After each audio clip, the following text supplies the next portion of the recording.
So we've got 3 parts of the Lowry's seasoned salt. And then we're going to do 3 parts of some kosher salt. I'm just using an old Blazing Star barbecue rub bottle. These are great to recycle, especially if you want to start doing little things like this, mixing your own stuff. And then we're going to just use 3 parts of the coarse ground, 6 parts, sorry, of the coarse ground pepper. 2, 3, 4, 5, 6. And there we have it, guys. We're just going to give this a bit of a shake. So it's 3 parts of the Lowry's, 3 parts of the kosher, and then 6 parts of the pepper. Now, I've had a couple of people ask me to show them how I trim a brisket, and so it's kind of very, very simple, guys. I'm not a competition brisket trimmer. I wouldn't know how to trim it for a competition. What I am going to do is take away some of the what I would call the off color looking bits of the fat. Just these are ones that have probably been freezer burnt, but what I want to do at the bottom is kind of expose as much of the meat as possible. So if you see a little bit of silver skin, which there is over this side, we want to try and take some of that off as well. Not going to go too insane, but it's not going to allow the rub to penetrate. So we just want to make sure we expose as much of that there. And this is where these Dow Strong knives that I use come into play, because they are brilliant. A lot of what you see sometimes is you get a big chunk of hard fat. You can go away and just chunk straight into that. And we're just going to come all the way from underneath it. And I'm going to take all that away, because this hard fat is not going to render down anything easy. So you want to take this away, because it is not going to be nice to try and eat. And this is really hard to do when you've got a cold piece of meat and it has been snowing all day. So there you go, look, all of that hard fat. I'm going to keep this.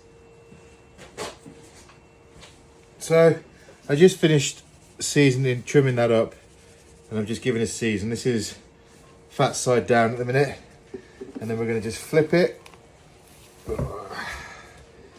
and then we're going to coat, give a good season at the top. I took quite a chunk of the fat off because it was quite hard. I'm going to save it though, like I said, and try and render that down in a pot and make some beef tallow out of that. Should do a video on that at one point, because it actually comes out quite nice.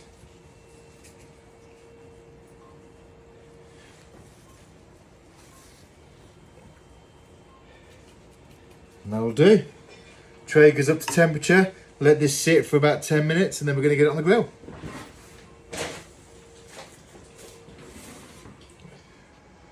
So one thing that's really important, everyone, is to make sure that you sufficiently heat up the grill. Now, we're only running this at 200 Fahrenheit, but you still want to be able to have it warm to the touch. You still want to have it, let it settle down until it hits the temperature that you're looking for. Because what's going to happen is you're going to put a cold piece of meat into this pit or any other grill, and there's going to be a temperature drop. So you need to be aware of that one. So always just make sure you get the grill sufficiently up to temperature. It wants to be warm to the touch. And that's where we are with it right now. So I'm just going to pop this brisket in. We're going to go for the kind of in the center here. I do like the fact they've got this internal light. And then, there we go. So she's in. And this is the big test. Traeger Timberline XL. Don't fail me now.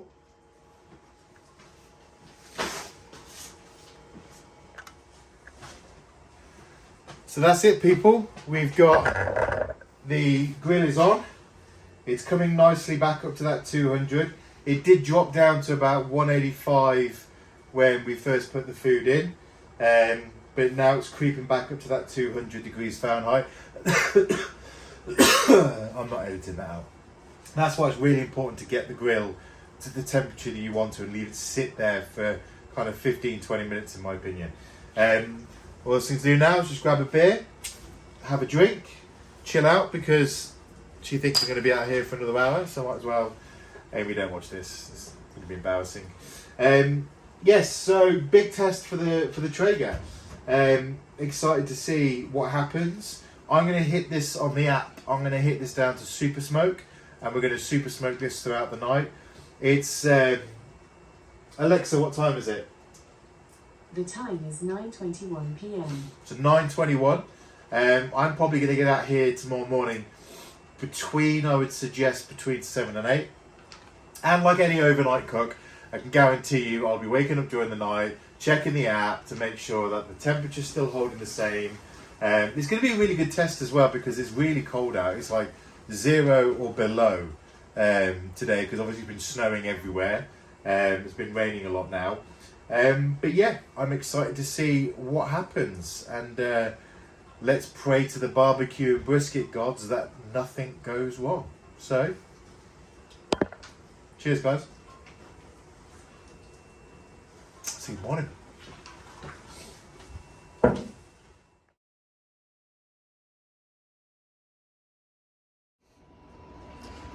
So, first of all, elephant in the room, this is an Udi. I am not apologising for wearing it. It's one of the best things ever. It's like being cuddled by angels. If you haven't got one for your winter cooking, then you're missing out. So, secondly, just a recap of what we've been doing with the brisket. So, last night, a little after 9 p.m, set the grill up, and the brisket went on, and we started running at 200 degrees Fahrenheit. That's been fine all through the night. I must admit, I am tired. I kept waking up. I kept checking the app. I came down twice as well, just to make sure. The only warning alarm I got was that the pellets were running low, and that's only because it kind of sinks down as you look at it down to the right and leaves. You just got to shuffle it around a little bit. But yeah, just to recap, we started just after 9 p.m. 200 degrees Fahrenheit all the way through the night. It's just about 9 a.m, so we've had 12 hours. If you saw that picture at the minute, that bark is looking amazing. Just wrapped in butcher's paper because the internal temps were over 170. Anything north of 117, that's where I personally like to wrap, because I think the fat's rendered down a bit nicer. It's gone through that stall. And now we've pushed the grill to 250 degrees Fahrenheit. I've put a probe in, and I'm just going to wait now until that probe reaches 200, because I know I want to pull it off around about 202, 204, and then I'm going to try my Yeti cooler, my new one. I'm going to put that in there, and we're going to get it all sealed up for a couple, 3 hours, and then we'll pull out and see what the results are. So stay tuned.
So the brisket has reached 203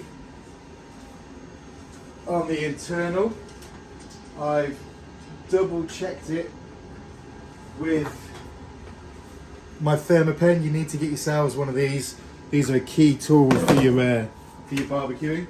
And now we're just going to take this beautiful piece of meat. We're going to get it wrapped into a towel, and then we're going to place this magnificent beast into a magnificent beast. Another one that I won from SoCal, and that fits in there perfectly.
Ooh.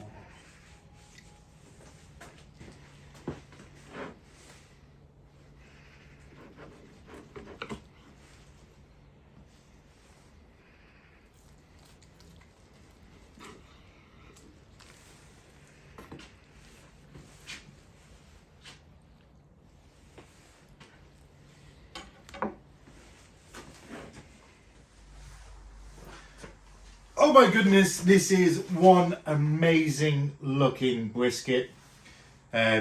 So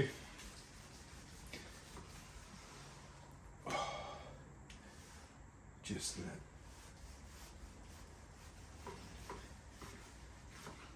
This is phenomenal. Smells great. It's pulling apart with ease.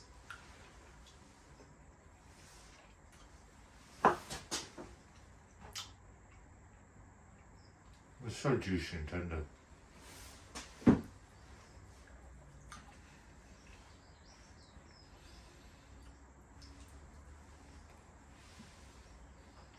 I think I found a new way to do brisket. This is honestly, doing that for 12 hours at 200.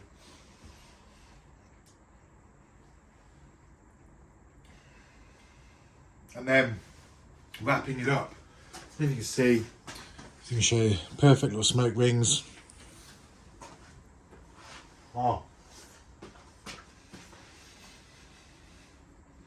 I'm a happy boy. I am happy. This is awesome.